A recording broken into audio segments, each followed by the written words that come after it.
three winners. The first winner is FC Kalalembe from Nashville. They're still on the way, traffic, so they won't be here. But we have second place is ZOmi from Bowling Green, Kentucky. Come on, ZOmi.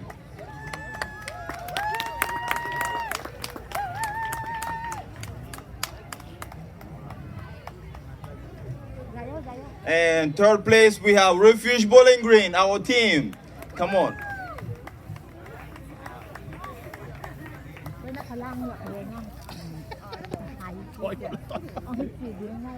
All right, thank you guys.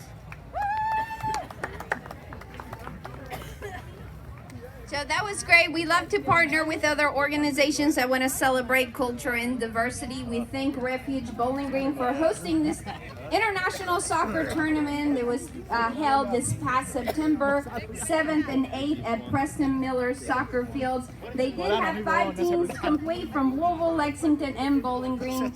The teams represented the countries of Somalia, Ethiopia, Congo, the Burmese with our Karenni ethnic groups, ZOmi ethnic groups, and Burmese ethnic groups, and also our Hispanic community from various countries. And